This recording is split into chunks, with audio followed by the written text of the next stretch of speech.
everybody, it's Stacey with Bridges 527 here to chat today about Encanto. So I cannot wait for this one to come out.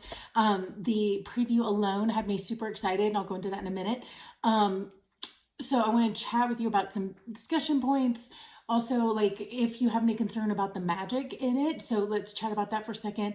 And then I actually have something maybe more for the adults to kind of ponder and think about, which was really exciting to me, just kind of looking at metaphors in the movie. So let me open first with talking about the little opening short at the beginning. It was fabulous. They have, like they often do those little short animated clips beforehand. So this one is a mother raccoon and her child, or parent raccoon and a child.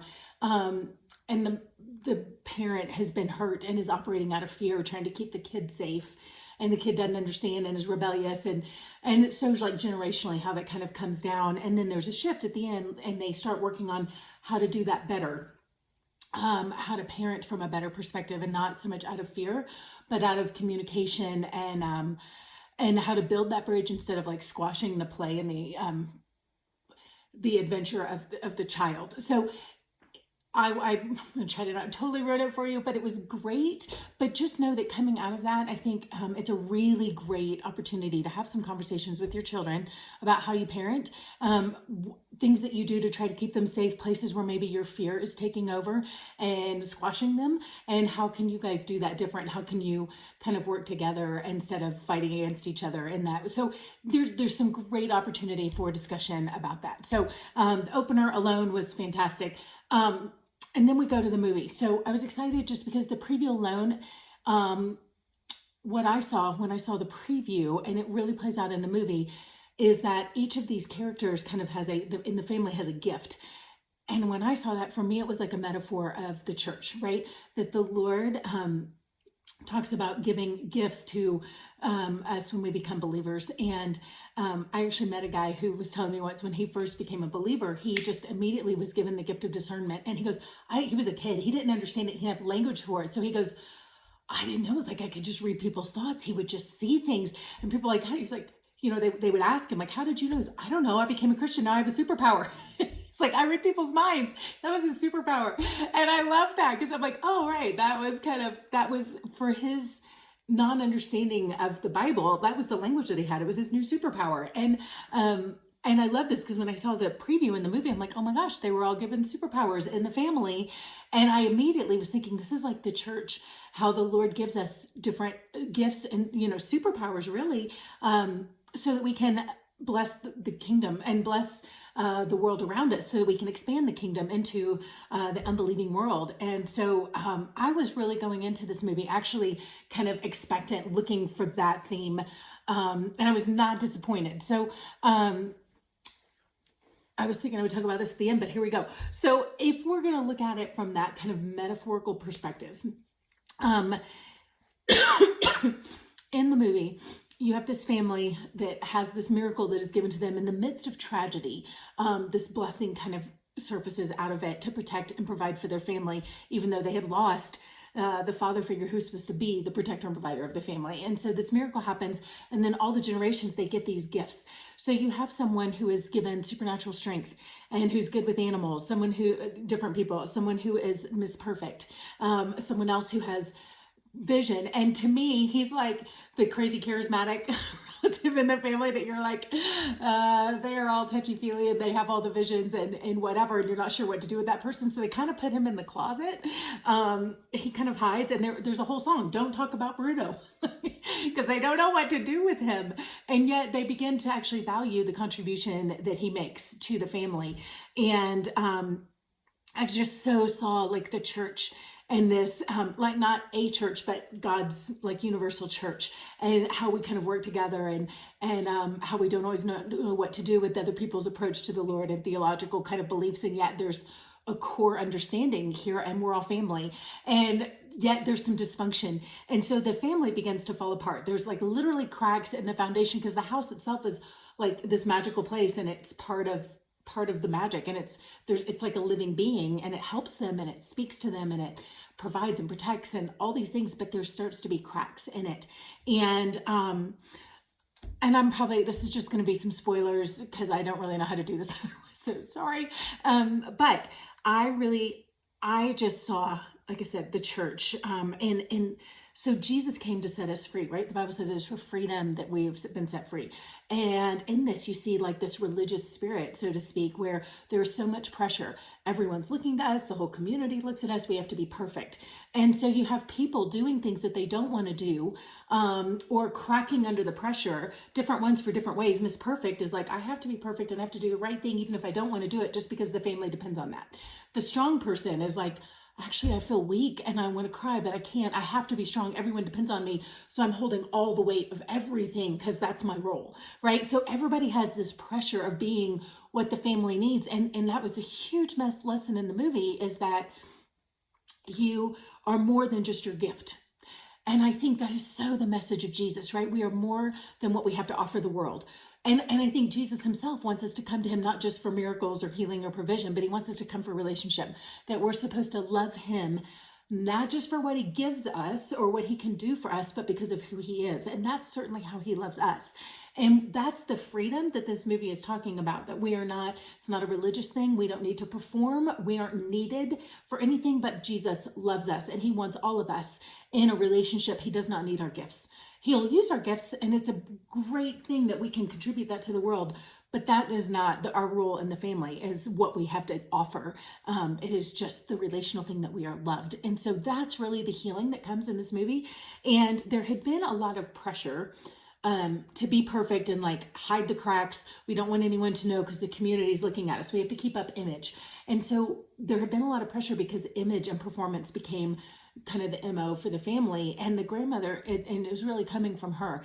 And she has this kind of breaking point where she recognizes, I had gotten, I don't remember the exact language, but she's like, I got so focused on like the miracle itself that I forgot who it was for. So all the power, the magic, the things going on in family, that had become the focus more than the actual people that all of that was to serve in the first place. So she was hurting people in the name of keeping up, honoring the miracle, when the miracle was always about the people. And so, again, such an incredible message in this. And I looked at it through the eyes of the church, but also through the eyes of family. So I'll get to that in a second. But and I would say at the end of it, what changes and what kind of reestablishes the blessing over the family is that they go from this performance kind of religious mentality into a place of freedom. And that freedom is based in honor. So when they start to honor each other, because you've got, and you see this in the preview, one of the kids like doesn't get a gift. And so everybody else has their special talent and she doesn't know what hers is. And the grandmother really was critical of her in a lot of ways. And when they start to honor each other and recognize that she has her own gifts that she brings, but it's who she is and it's the way she sees and the way she loves people, that it's not about performance, right? It's the personhood of the people involved. And so, and this character begins calling out the freedom and all of these other people who had all the other gifted ones. She starts going, no, you don't have to be perfect. And so suddenly Miss Perfect is able to start creating cactuses instead of roses, and things that may not be perfect and symmetrical, but are actually intriguing and interesting to her. And so as she begins to express all that she is without just the parts that people want, she starts walking in a new level of freedom. And so this young girl is able to call out the freedom in all these people, and the grandmother begins to honor her as she's honoring other people. And so as they begin, the culture changes from one of like perfection and shame and hiding things and control. So it goes from shame and control to love and honor. All of a sudden the magic comes back and is restored. And that's the beauty of it. So, and I think, like I said, so many incredible lessons, because that is the kind of culture the Lord wants us to walk in, that it is not about shame or control. That is a religious mindset. The mindset of Christianity is about honor and love, and loving people where they're at, not for what they have to offer. So all of this, I would say, really applies whether you're looking at the family or you're looking at the church, which is still a family, right? The family of God. I just kind of went, oh, this is cool, because the other stuff about family is going to be pretty obvious, but I thought it was kind of fun to think of it on like a broader scale. But also all of this is the same. All that I've said really applies to families as well, right? So, and just the roles where people start to get identified by certain things that they do well, and then the pressure to be those things for the family, and how families have their cracks in their foundation. So this is an interesting Disney movie because so many of them in the past, this is definitely the modern times. There's been a real shift, but they used to all be about finding love and romance. There's not a hint of that in this. Also, if you, as you're taking your kids, know there's no, I know several of the Disney movies since Beauty and the Beast live version came out, there's been a lot of like drop-ins of, kind of alternate sexual identity kind of options and different things. And there's none of that in this. It's very clean as far as that goes. The only concern that I would say I would expect most people to have is if you're sensitive about magic and witchcraft kind of stuff. And it's really not a huge part. I mean, there's an enchantment over the house, but it's not like from a witchcraft kind of a thing. The only thing that may be concerning is that I would see.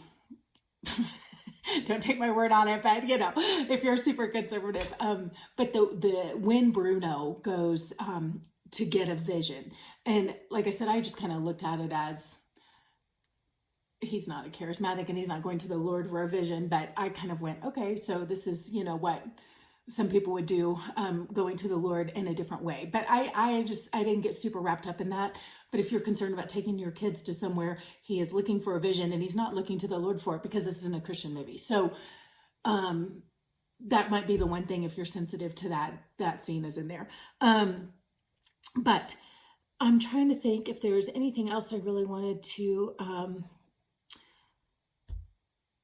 I would say, certainly the church metaphors for the adults, like it's probably way over any kid's head, but all of that, like talk to your kids about the pressure that they feel to be a certain role. Like, what do they think their role is in the family? What do they think their gifts are? Do they feel like they have gifts or are they not sure what they are? Because sometimes we just don't know. Like, that's a great conversation to have with your kids, and then speak life into them. Like, here's what I see in you. Here's some of your gifts, but it's okay because we just love you. Like, you don't have to be the smart one or the funny one. Excuse me. You don't have to be, the super kind one or the one who's good with animals or the one, like, it doesn't matter. Like, you don't have to be the athletic one.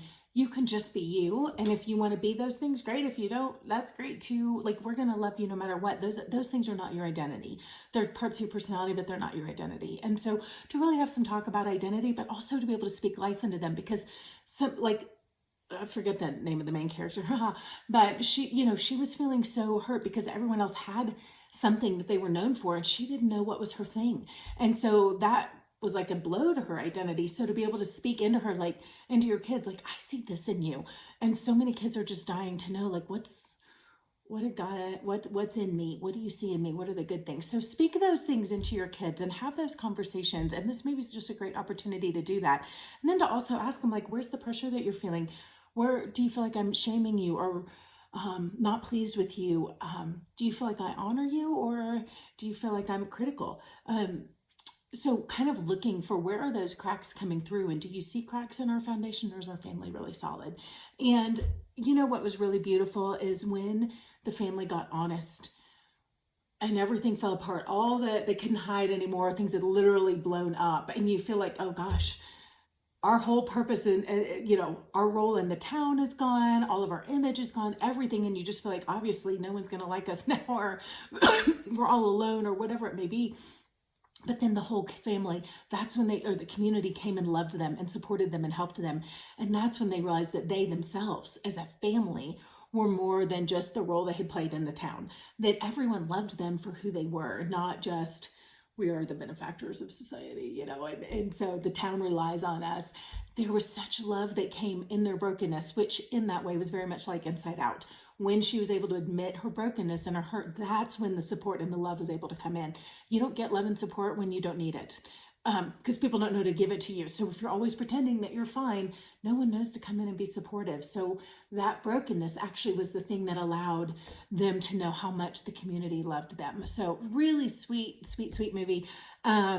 The music was fabulous. I loved the Latin pop kind of music that was in there. And I mean, I just thought it was one of the better movies that's come out in a long time. So hopefully this helps you, encourages you to, if you go see it, takes some time, have some really good conversations, and equips you to do that maybe better than you would have. So love to hear comments if anybody has other things to add. There's a lot in this movie, and I've certainly only touched the surface. So feel free to chime in. Thanks.